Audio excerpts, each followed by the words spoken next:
हरे कृष्णा। तो अभी जो प्रसंग चल रहा है,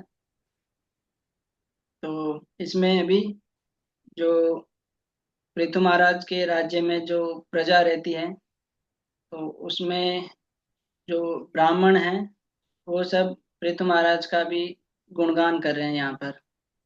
तो पिछले श्लोक में बोले थे कि ब्राह्मण बोलते हैं कि पृथु महाराज को बोलते हैं कि आप भगवान के बहुत बहुत महान भक्त हैं, इसलिए आप बहुत लंबी आयु जिए।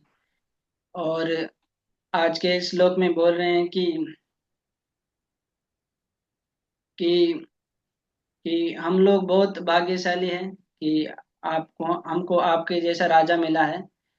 और और फिर यहाँ पर पृथ्वी महाराज के गुण का वर्णन कर रहे हैं कि आप हमेशा भगवान के गुणगान में लगे रहते हैं।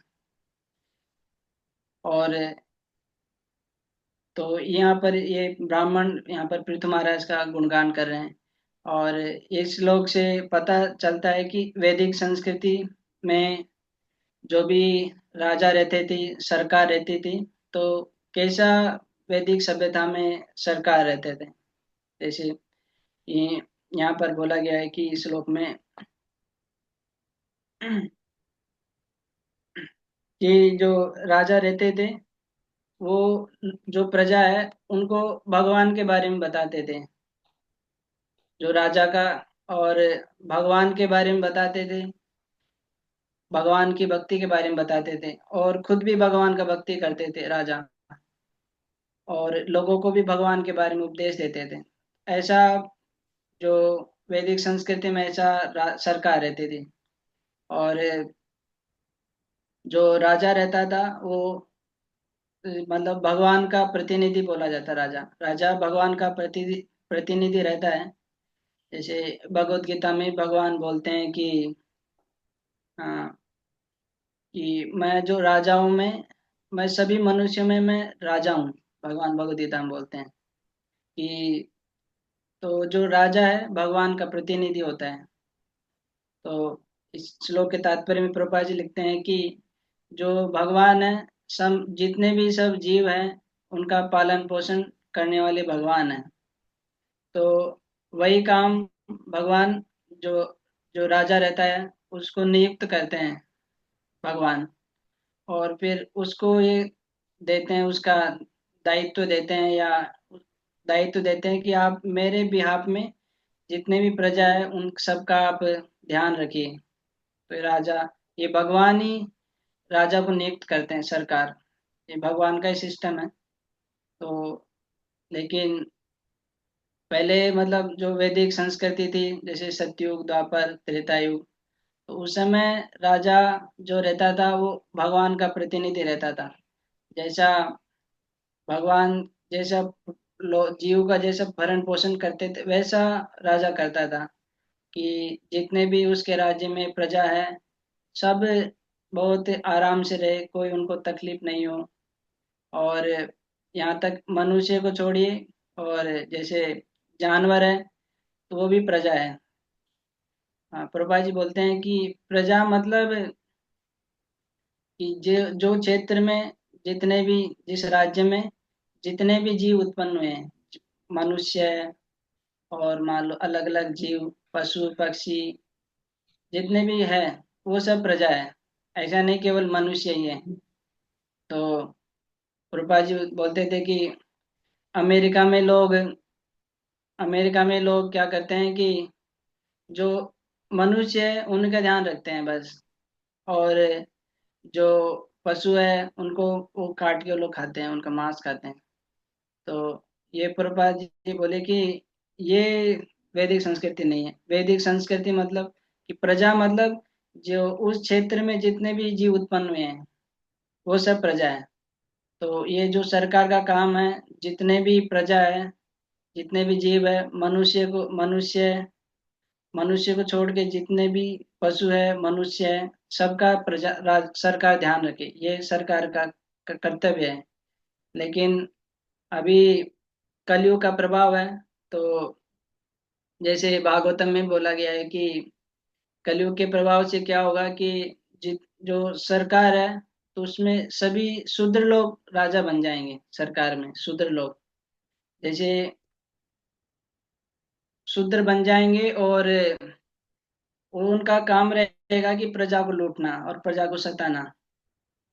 जैसे आज के हम युग में देख सकते हैं, कितने भी बड़े बड़े नेता हैं, सब इतना मतलब वो लोग भ्रष्टाचार करते हैं, और प्रजा का तो बस, जैसे कृपा जी बोलते थे कि आजकल इतना टैक्स लेती है सरकार, इस चीज का टैक्स, उसका टैक्स। तो टैक्स इतना लेती है कि लोग बाग का पूरा पैसा टैक्स में चला जाता है। और तो ये आजकल का कलयुग का सरकार है। ये भागवत में वर्णन किया गया है कि जो कलयुग में जो सरकार होगी, उसमें शूद्र लोग वो शासन करेंगे, और वो प्रजा का शोषण करेंगे। तो आज वही हो रहा है। और अभी जैसे ये श्लोक में बोला गया है कि जो पृथु महाराज के बारे में बोला गया है कि वो भगवान के भक्त थे, और जो प्रजा है उनको भी भगवान को उपदेश देते थे। लेकिन आजकल तो कलयुग में बिल्कुल उल्टा है कि लोग आजकल, प्रभाष बोलते थे कि आजकल का सरकार ऐसा है कि वो भगवान को ही मारना चाहते हैं आजकल सरकार। और भी अलग अलग तरीके से वो भगवान को मानते ही नहीं है। भगवान के बारे में तो क्या बताएंगे, सरकार भगवान को भी नहीं मानते हैं, और प्रजा को तो फिर कहाँ भक्ति में लगाएंगे। तो ये कलयुग के प्रभाव से बिल्कुल उल्टा हो गया है। और इसीलिए प्रभुपाद जी बोलते थे कि ये सरकार का काम है लोगों को भगवान के बारे में उपदेश देना, भगवान का भक्त बनाना। ये सरकार का काम है। जैसे पहले वैदिक सभ्यता में रहता था कि जो चार जैसे वर्णाश्रम है, तो वर्णाश्रम के हिसाब से हर प्रजा प्रजा में हर कोई अपने अपने कर्तव्य में लगा रहता था। और राजा देखता था कि हर कोई अपना कर्तव्य कर रहा है। जैसे ब्राह्मण ब्राह्मण का कर्तव्य कर रहा है, क्षत्रिय क्षत्रिय का कर रहा है, वैश्य वैश्य कर रहा है, शूद्र शूद्र का कर रहा है, और ब्रह्मचारी वानप्रस्थ गृहस्थ संन्यास सब अपना कर्तव्य कर रहे हैं ना। तो राजा ये देखता था, और राजा ये देख के सुनिश्चित करता था कि सब कोई अपने अपने कर्तव्य में लगा रहे, अपना अपना ड्यूटी करें। और तो ये जब सतयुग में ऐसा सिस्टम होता था तो लोग आराम से सुखी से जीते थे, किसी चीज का कोई दिक्कत नहीं था। लेकिन अभी कलयुग का प्रभाव है, तो अभी तो वर्णाश्रम भी पूरा मतलब एक तरीके से अभी थोड़ा थोड़ा है, लेकिन ऐसा दिखता नहीं है। अभी तो जैसे कलयुग में बोला गया है कि जन्मना जायते शूद्र, अभी तो सब लोग शूद्र है। तो मैं बोल रहा था कि अभी ये सरकार का काम है कि लोगों को ऐसा अपना अपना कर्तव्य में लगा के उनको भगवान का भक्ति कराना। लेकिन अभी कलयुग के प्रभाव से सरकार में ऐसे ऐसे शूद्र लोग शासन कर रहे हैं, तो सरकार अपना काम नहीं कर रही है। तो इसीलिए प्रभुपाद जी बोले कि अभी अभी इसलिए जो भी कलयुग में जो वैष्णव आते हैं तो वो फिर सरकार का काम लेते हैं, जैसे प्रभुपाद जी आए। तो जो सरकार का काम है कि लोगों को उपदेश देना भगवान के बारे में, उनको भगवान का भक्ति कराना, उनको देखना कि वो अपना अपना कर्तव्य में लगे हैं, सब लोग ब्राह्मण ब्राह्मण के काम में लगे हैं, क्षत्रिय क्षत्रिय काम में लगे हैं। तो ये सब सरकार काम है। लेकिन अभी कलयुग में सरकार केवल शूद्र लोग शासन कर रहे हैं, तो इसके कारण जो वैष्णव रहते हैं तो फिर वो सरकार का काम कर रहे हैं अभी। जैसे प्रभुपाद जी है, प्रभुपाद जी ने संस्था खोला है, इस्कॉन संस्था। तो इसका यही उद्देश्य है कि लोगों को भगवान को उपदेश देना। इसीलिए भगवान को उपदेश देना, तो इसके लिए अलग अलग एक्टिविटी मतलब क्रियाएं रहता है। जैसे पुस्तक वितरण रहता है। जब हम पुस्तक का वितरण करते हैं तो लोगों को हम भगवान के उपदेश दे रहे हैं। और जैसे अलग अलग तरीके से प्रचार होता है, अलग अलग तरीके से। जैसे भगवत गीता श्रीमद् भागवतम पे कक्षाएं रहती हैं। तो ये अलग अलग तरीकों से इस्कॉन में यही है, इस्कॉन के द्वारा जो लोग हैं उनको भगवान का उपदेश दिया जा रहा है कि कैसे वो भगवान से जुड़े और सुखी से रहे। तो क्योंकि भगवान से जुड़ेंगे तभी सुखी रह सकते हैं, और कोई उपाय नहीं है। और तो भला ही कितना ही लोगों को मेटेरियल फैसिलिटी दे, मेटेरियल फैसिलिटी भी जरूरी है ऐसा, हाँ, लेकिन साथ साथ भगवान का भक्ति भी, तो ये रहेगा तो लोग सुखी रहेंगे। तो इसीलिए इस्कॉन में हम जो प्रोपा जी ने संस्था बनाया है, तो इसका मेन उद्देश्य यही है कि लोगों को कृष्ण का उपदेश देना। जैसे चैतन्य महाप्रभु भी बोले कि जा रे देखो तारे कहो कृष्ण उपदेश, कि आप जिस किसी से मिलते हो उसको कृष्ण का उपदेश बताइए। और तो इसमें कोई कठिनाई नहीं है। जैसे प्रभुपाद जी बोलते थे कि आप जैसे भगवत गीता पढ़ते हैं, तो आप 2 लाइन पढ़ते हैं, तो वो 2 लाइन का दूसरों को ऐसा ही बता दीजिए, एज इट इज। ऐसा आप फिर लोगों को कृष्ण के उपदेश के बारे में बता सकते हैं। ऐसा नहीं, प्रभुपाद जी ऐसा नहीं बोले कि आपको बहुत बड़ा कुछ ज्ञानी बनना है, बहुत सारा ग्रंथ पढ़ना है तभी आप लोगों को उपदेश दे सकते हैं, नहीं।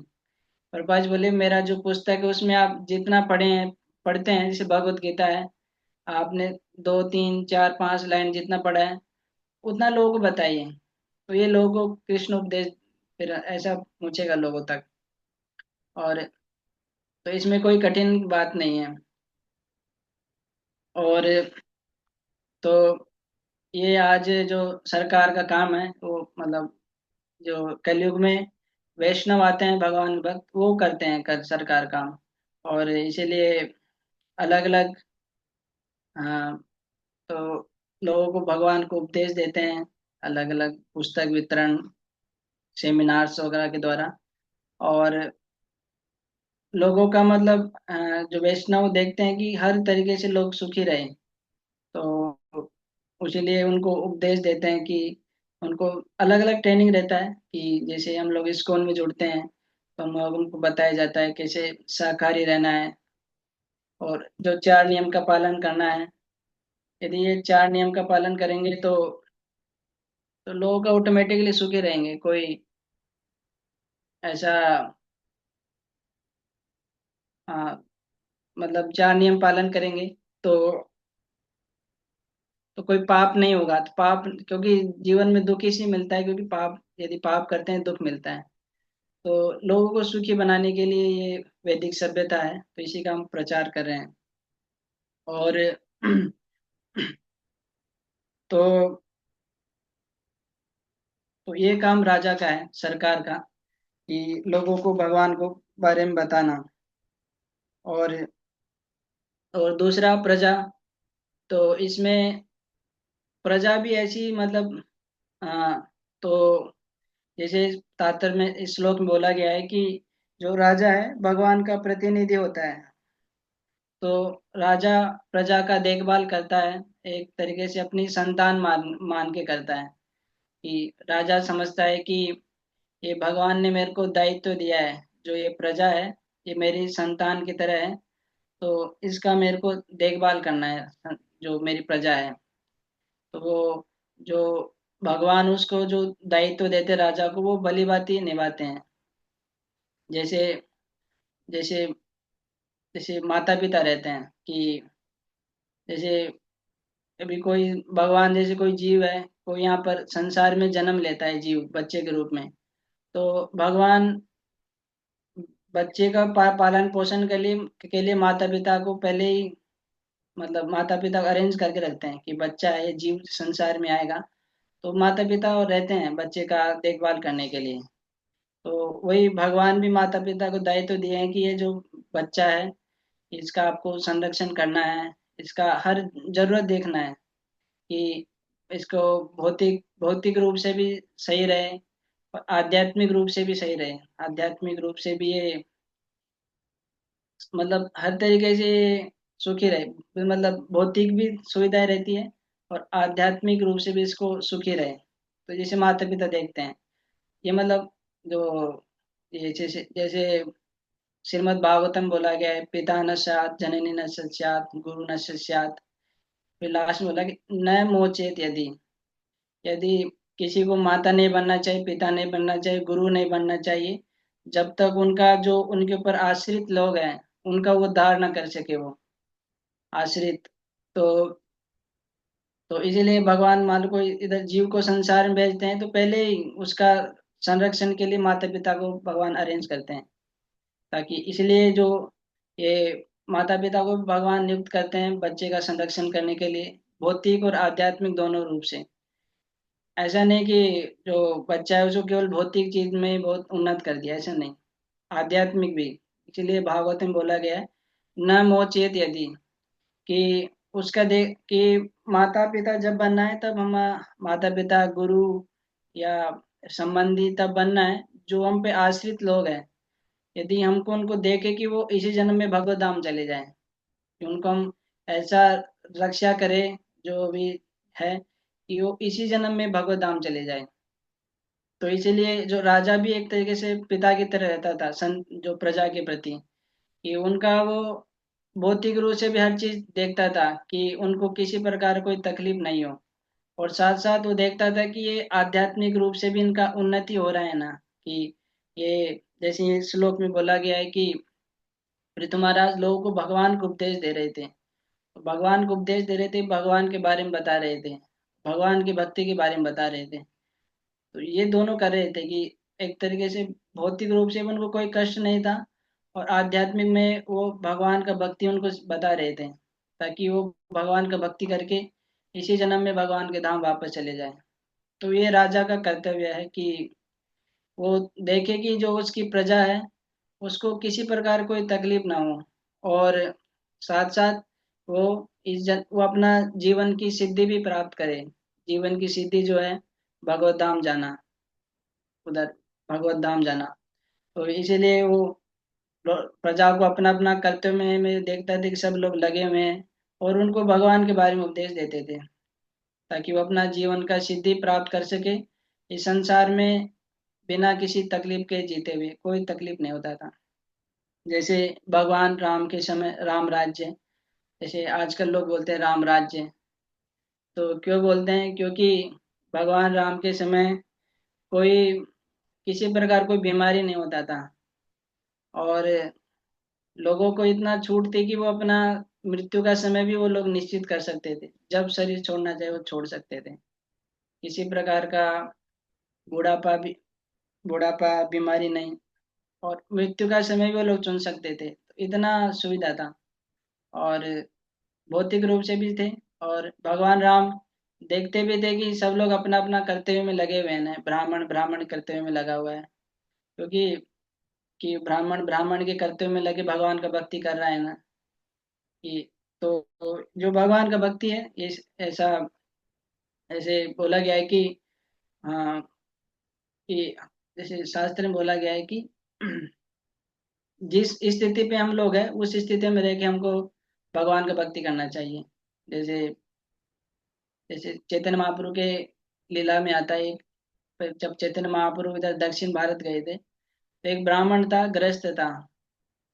तो वो जब चैतन्य महाप्रभु गए तो वो बोले कि मेरे को आपके साथ आना है, इधर मेरे को घर में नहीं रहना है। तो चैतन्य महाप्रभु उस ब्राह्मण को बोले कि आप घर इधर ही घर में रह के आप भजन करो, आप जिस स्थिति में उधर ही भजन करिए आप।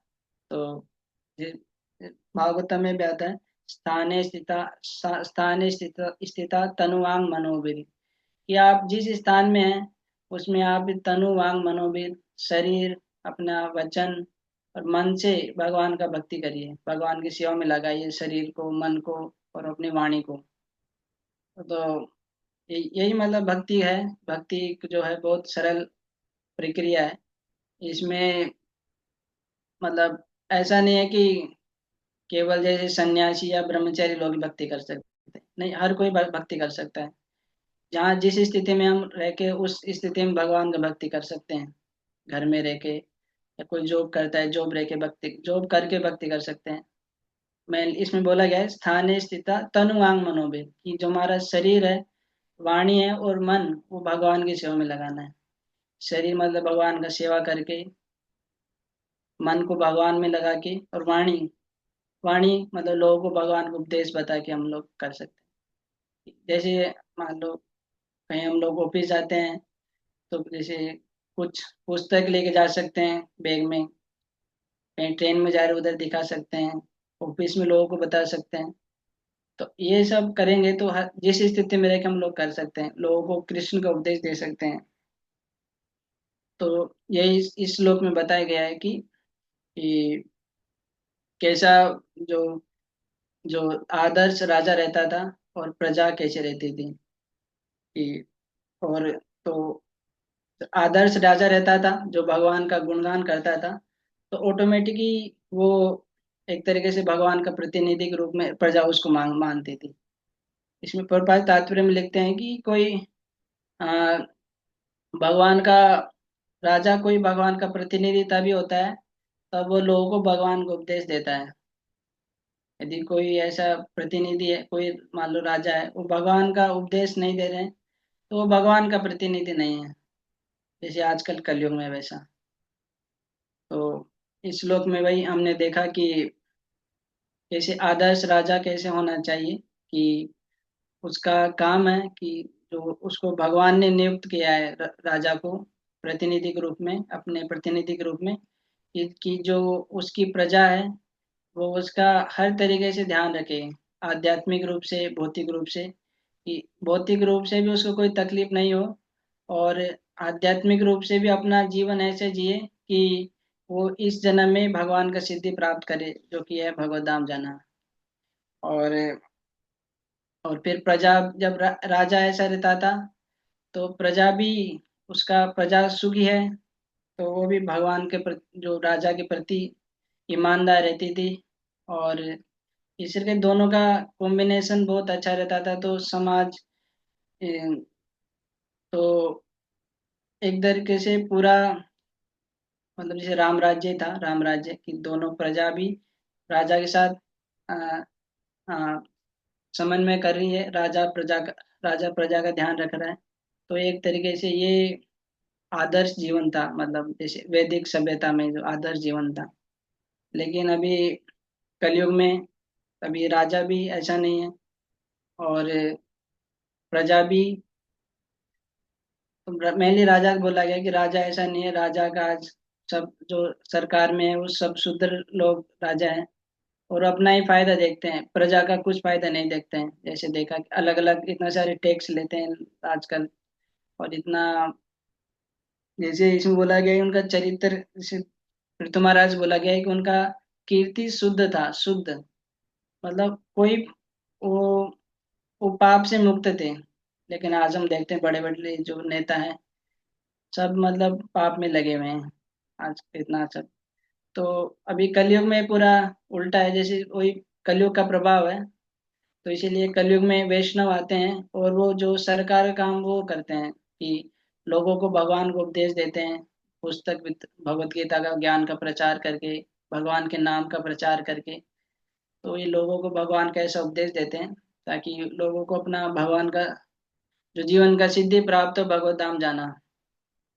तो यही है।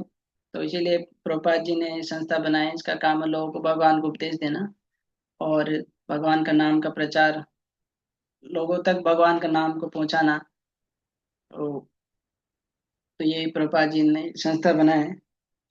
तो इसीलिए हमको भी, जो हमारा संस्था में है, हमको भी हमारा जैसे मॉर्निंग जो डेली दिनचर्या है वो करना चाहिए, ताकि हम लोगों को, जैसे मान लो लोगों को कृष्ण उपदेश बताएंगे, पहले हमको अंदर लेना पड़ेगा जो कृष्ण का उपदेश है।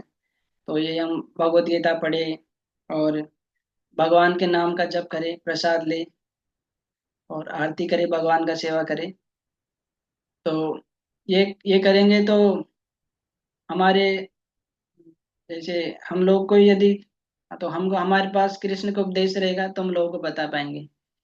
तो इसलिए मॉर्निंग प्रोग्राम बहुत जरूरी है, ध्यान पूर्वक जप करे, भगवत गीता पढ़े, भागवतम सुने। तो ये करेंगे तो हमारे अंदर कृष्ण चेतना रहेगा, तो हम लोगों को फिर कृष्ण का उपदेश बता पाएंगे। तो ये मतलब अभी वैष्णव का काम है कलयुग में कि लोगों को भगवान को उपदेश देना। सरकार तो पूरा उल्टा है। वो भी धीरे धीरे होगा, भक्ति विनोद ठाकुर ने भी भविष्यवाणी की है कि एक दिन ऐसा आएगा कि लोग, जो जज वगैरह वो सब तिलक लगा के रहेंगे, जज सरकार के लोग भी, सरकार में जो वो भी एक दिन आएगा। वो भी ज्यादा समय नहीं है, क्योंकि ये जैसे प्रभुपाद जी बोले, इस्कॉन 10,000 साल तक रहेगा। तो 10,000 साल तक ही रहेगा। ऐसा मतलब सत्युग अभी आएगा अभी। ये गोल्डन एज क्या बोल, 10,000 साल तक, 10,000 साल तक कलयुग का प्रभाव बहुत कम हो जाएगा इस्कॉन के प्रचार से। मतलब सतयुग जैसा ही रहेगा अभी 10,000 साल तक। तो फिर 10,000 साल के बाद फिर कलयुग का प्रभाव बहुत बढ़ जाएगा। तो इसलिए हम लोग भी अभी 10,000 साल है अभी, क्योंकि चैतन्य महाप्रभु ने कलयुग का प्रभाव कम कर दिया अभी 10,000 साल के लिए, प्रभुपाद जी बोले। तो अभी अभी भी देख सकते हैं, अभी तो कलयुग का प्रभाव फिर भी आता है। तो हम लोग भी जल्दी जल्दी भगवान का भक्ति करके चले जाएं। तो ये रहना चाहिए हमको। और फिर तो अभी इस्कॉन के प्रचार से थोड़ा कलयुग का प्रभाव कम होगा, 10,000 साल तक प्रभुपाद जी बोले इस्कॉन रहेगा। ठीक है, यहाँ पर रोकेंगे। हरे कृष्णा। किसी का कोई प्रश्न है तो पूछ सकते हैं।